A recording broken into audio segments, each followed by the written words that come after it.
1,00,000पेक्षा जास्ती लोकांनी हे ॲप डाउनलोड केले. या महिन्यातच साधारण 40,000पेक्षा जास्ती लोकांनी हे ॲप डाउनलोड केले. पहिल्या महिन्यामध्ये साधारण 1,321 एवढेच व्हायोलेशन्स रिपोर्ट झाले.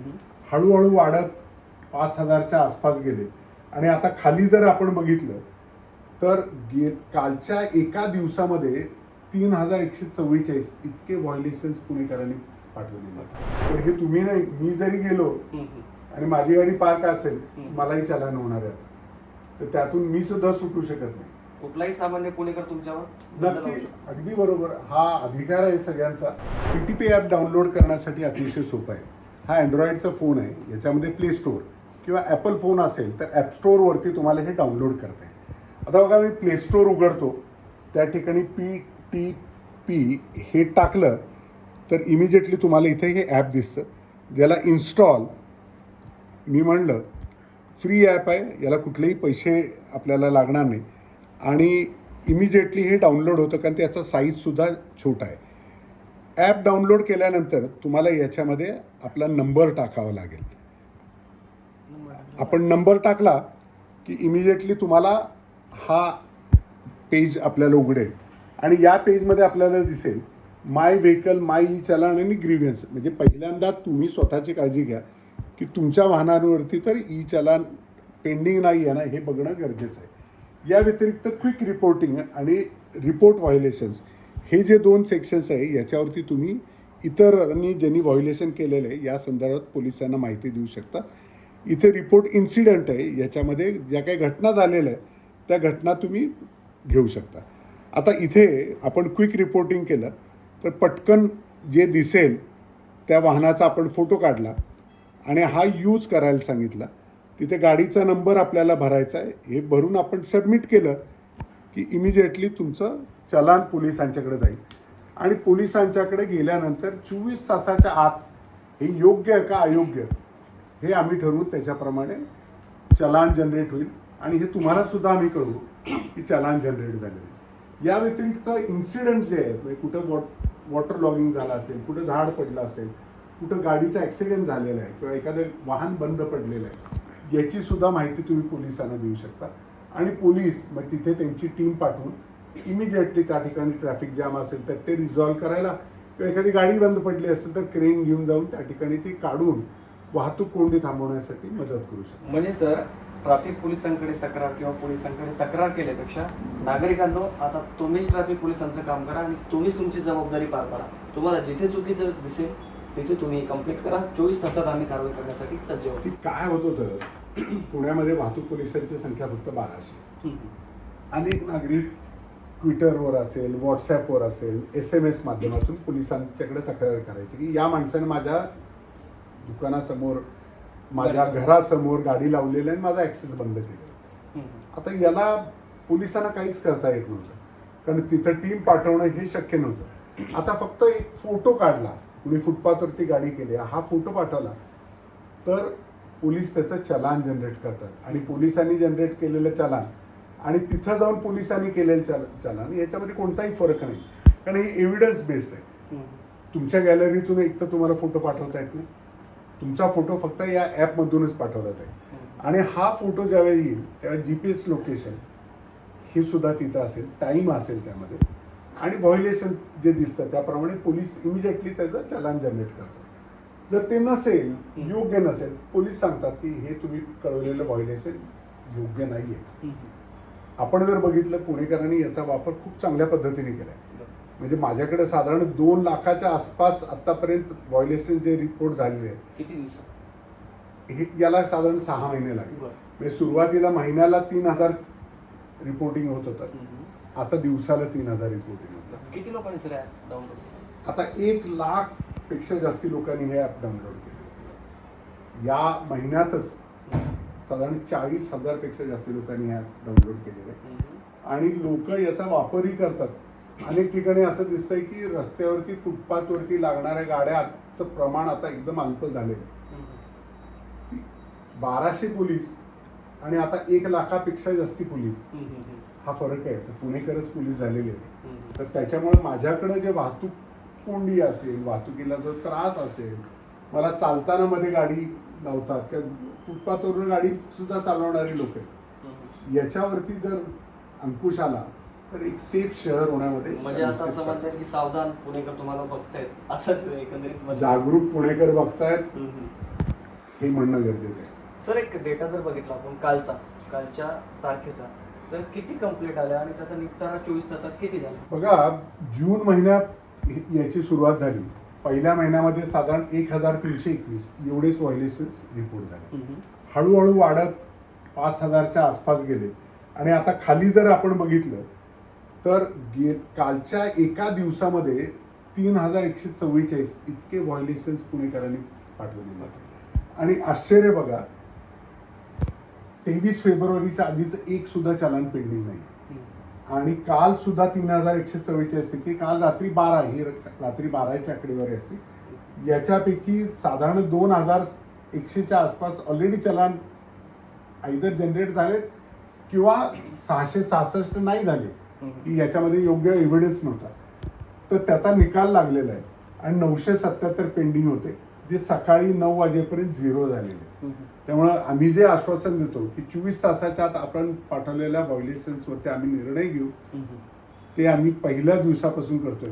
हाच विश्वास आहे ज्याच्यामुळे पुणेकर आणखीन ऍक्टिव्हली सहभागी होऊन पुण्याची वाहतूक समस्या कमी करण्यामध्ये आम्हाला मदत करतात. दंडाची रक्कम वाढावी यासाठी निश्चितच तुमचं काम नाही आहे, मात्र दंडाची किंमत हे रक्कम वाढली असणार.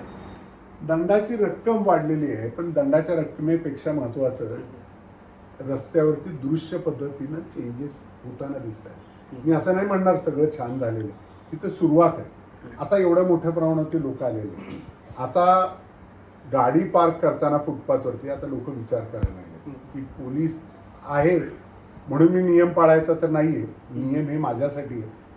पोलीस जरी नाही दिसला तरी खाजगी वेशातला कुणीतरी पोलीस येऊन हळूच फोटो काढू शकेल, याचं आता भान ठेवणं गरजेचं आहे. म्हणजे आता एक उदाहरण म्हणून, मी जर बाहेर गेलो, माझी गाडी फुटपाथवर ठेवली तर कोणीही माझ्या गाडीचा फोटो काढून तुमच्यापर्यंत पोहोचू शकतो, किंवा मला जर असा कोणी बेशिस्त दिसला तर रस्त्याने जाताना सुद्धा ही कंप्लेंट इथपर्यंत तुमच्याकडे येणार. एवढं सोपं आहे. एवढं सोपं आहे, पण हे तुम्ही नाही, मी जरी गेलो आणि माझी गाडी पार्क असेल, मलाही चलन होणार आहे आता, तर त्यातून मी सुद्धा सुटू शकत नाही. कुठलाही सामान्य पुणेकर तुमच्यावर दंड लावू नक्की, शकतो. अगदी बरोबर. हा अधिकार आहे सगळ्यांचा आणि कायद्याचं पालन प्रत्येकाने केलं पाहिजे. तर अनेक असे जागरूक पुणेकर आहेत, ते सातत्याने या गोष्टीवर लक्ष देतात आणि त्यांना राग होत आहे लोकांचा, बेशिस्त चालकांचा, तर ते अनेक कंप्लेंट करतात. तर त्यासाठी काही वेगळं काही बक्षीस किंवा त्यांना शाबासकीची थाप काय झालं की काही इंडस्ट्रीजच्या आसपासच्या परिसरामध्ये एकदम चेंजेस दिसायला लागले, की अस्तव्यस्त अशा पद्धतीचं जे पार्किंग होत होतं ते एकदम कमी झालं. तर इंडस्ट्रियलिस्ट लोकांनी विचारले की हे असं कसं काय झालं, तर त्यांना कळालं की असं काहीतरी PTPI आहे, PPCR म्हणून एक बॉडी आहे, आणि पिनॅकल ग्रुप आहे किंवा विकफिल्ड आहे, या सगळ्या लोकांनी मग सगळ्या इंडस्ट्री लोकांनी म्हणले की आम्ही याच्यामध्ये काही मदत करू शकतो. तर आम्ही त्यांनी दिलेल्या प्रस्तावाला होकार दिला आणि त्याच्याप्रमाणे जे जास्तीत जास्त व्हायोलेशन्स रिपोर्ट करतात याला 50,000 पहिलं बक्षीस मागच्या महिन्यात, जो दुसरा असेल त्याला 25,000, तिसऱ्याला 15, चौथ्याला 10,000 आणि पाचव्याला 5,000 असे बक्षिसं द्यायला आम्ही सुरुवात केली. आता 2 महिन्याचे बक्षीस ऑलरेडी दिलेले. आम्ही एक करतो, एकदा बक्षीस गेले की त्याला पुन्हा बक्षीस देत नाही, परंतु त्याला बोलवून आम्ही सत्कार निश्चित करतो की तू महिनोमहिने आम्हाला मदत करतोय. आतापर्यंत साधारण 15 लोकांना याचा लाभ देता आला आम्हाला. यापेक्षा खूप जास्ती लोक आहेत आणि आम्ही पाहिलं की पैशासाठीच करतात असं नाही. तर अनेक नागरिक असे आहेत की शहरासाठी आम्हाला काहीतरी करायचं. नियमांचं पालन हे फक्त अधिकाऱ्यांसाठी नाही किंवा दंड होतो म्हणून नाही, तर नियमांचं पालन हे माझ्या तुमच्यासाठी सगळ्यांसाठी आवश्यक आहे. ज्या पद्धतीनं अपघात होत आहेत, ज्या पद्धतीनं पादचाऱ्यांचे अपघात होत आहेत, ते कमी करण्यासाठी आपल्याला एक सेफ एन्व्हायरमेंट करणं गरजेचं आहे. आणि याच्यासाठी कॉन्ट्रीब्युशन जे पुणेकर करतात त्यांचं मी मनपूर्वक आभार व्यक्त करतो. सर, हे जे कंप्लेंट करतात तर त्यांच्या नावाची गोपनीयता ठेवली जाते की ते नाव शोधू शकतो? नाही, ही 100% गोपनीय राहतात. आता याची फक्त माहिती मलाच कळते आणि दर महिन्याला आम्ही यांना फोन करतो की हे तुझं नाव आलेलं आहे, तुला उघडपणे बक्षीस घ्यायचं आहे का तुला आम्ही घरपोच करू बक्षीस? ही पण सुविधा आहे. अगदी बरोबर. काही जणांना आम्ही घरपोच दिलेले आहेत बक्षिसं. जे चांगले काम करतात त्यांचा सत्कार करणं गरजेचं आहे, त्यांचा आभार मानणं गरजेचं आहे. तर कोणत्या एरियातनं सर्वाधिक कंप्लेंट्स येतात त्याचं काही सांगू शकाल? मी आता पुण्यात अख्ख्या शहरामधून आपण बघतो बघा 1,87,000 इतके व्हायोलेशन्स आता पण कळवलेले आहेत. आणि हा 3,000चा आकडा जर तुम्ही बघितला तर लक्षात येईल की पुढच्या काही दिवसामध्ये हा वाढणार आहे. 5,000 10,000च्या आसपास पण जाऊ शकतो. त्यामुळे हे जे महत्त्वाचे 12-13 आम्ही सर्व ट्रॅफिकचे नियम याच्यात घेतलेले नाही. पार्किंग नो पार्किंग याच्यामध्ये नाही, पण फुटपाथवरती पार्किंग असेल, कोपऱ्याला पार्किंग असेल, गेटसमोर पार्किंग असेल, डबल पार्किंग असेल, एवढेच याच्यामध्ये घेतले. आणि मग फोनवरती कुणी बोलतंय, 666 जात आहे, रॅश ड्रायव्हिंग करत आहे, किंवा ते फटाकेवाले बुलेट्स असतात ना त्याची सुद्धा माहिती याच्यामध्ये देता येते. 13 व्हायोलेशन्स यात कव्हर केलेले. याच्यावरती चांगली कारवाई झाली तर पुणे अधिक सुरक्षित, अधिक सेफ, अधिक चांगलं शहर व्हायला मदत होईल. कुठले गुन्हे जास्त होतात बेशिस्तपणा कुठल्या सेक्शनमध्ये? पार्किंग असेल किंवा डबल पार्किंग किंवा ट्रिपल सीट, कशामध्ये जास्त? आपण बघा याच्यामध्ये सर्वात जास्ती जे व्हायोलेशन्स आहेत ते फुटपाथ पार्किंगचे आहेत. याच्यानंतर जे आहे ते रॉंग साईडनं येणारे लोक, ज्याचं प्रमाण पुण्यामध्ये खूप जास्ती आहे. त्याच्यानंतर आपण बघतोय की कॉर्नर पार्किंग, कोपऱ्याला गाड्या लावतात, त्याचं प्रमाण आहे. त्यानंतर फॅन्सी नंबर प्लेट, म्हणजे नंबर प्लेट्सला दादा, काका, मामा असे काही विचित्र पद्धतीने करणारे, याचं सुद्धा व्हायोलेशनचं प्रमाण जास्त आहे. आणि मग डबल पार्किंग, म्हणजे एक गाडी आत असताना त्याच्या बाहेर गाडी लावणं. तर प्रायोरिटी अशा पद्धतीचेच आपण घेतलेले आहे. ट्रिपल सीट आहे, मोबाईलवरती बोलणारे लोक सर्वाधिक आहेत, जास्त रॉंग साईडने जाणार दिसतं. म्हणजे फुटपाथ पार्किंग आणि रॉंग साईड याचंच प्रमाण सर्वात जास्ती आहे. नक्कीच सर, शेवटी जाता जाता पुणेकरांना काय आव्हान असेल? वाहतुकीचे नियम हे आपल्या सर्वांसाठी आवश्यक आहे. पुण्यातील सर्वात मोठी नागरी समस्या कुठली आहे तर वाहतूक समस्या ही सर्वात मोठी समस्या आहे. याच्यामध्ये आपण जर हे ॲप डाउनलोड केलं तर पहिली अट ही आहे की तुम्ही तुमचं चलान क्लिअर करणं गरजेचं आहे. आणि फक्त हे ॲप डाउनलोड केल्यामुळे शासनाला जवळजवळ 4 कोटीचा महसूल असाच मिळाला आहे. म्हणजे तुम्हाला जर हे ॲप वापरायचं असेल तर तुम्ही तुमच्यावरती चलान नसलं पाहिजे, हेच आहे. परंतु लोकांनी हे भरलं आहे आणि हे वापरत आहेत, याचा अर्थ खूप पॉझिटिव्ह आहे, आम्हाला खूप एनकरेजिंग आहे. आणखीन लोकांनी याच्यामध्ये सहभागी व्हावं. तुम्ही जेवढे सहभागी व्हाल तेवढं तुम्हाला असं दिसेल की 90% जास्ती पुणेकर वाहतुकीचे सर्व नियम पाळतात. ते 5-10% आहे ज्यांच्यामुळं बेशिस्त होते. आता त्याच्यावरती सुद्धा कारवाई करायला किंवा आळा घालायला तुम्ही डायरेक्टली कॉन्ट्रीब्यूट करू शकता. याचा वापर करा, वाहतुकीचे सर्व नियम पाळा आणि पुणे चांगलं आणि सुरक्षित आणि सुंदर शहर जे आहे ते अधिक सुरक्षित, अधिक सुंदर, अधिक चांगलं करण्यासाठी पोलिसांना मदत करा.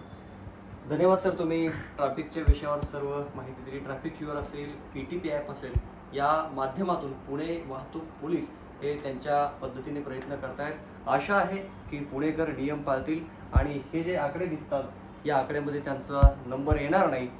आपण सगळेजण काळजी घ्या, नियम पाळा, हाच लेट्सअपच्या वतीने आपल्या सगळ्यांनाच देखील सल्ला आहे.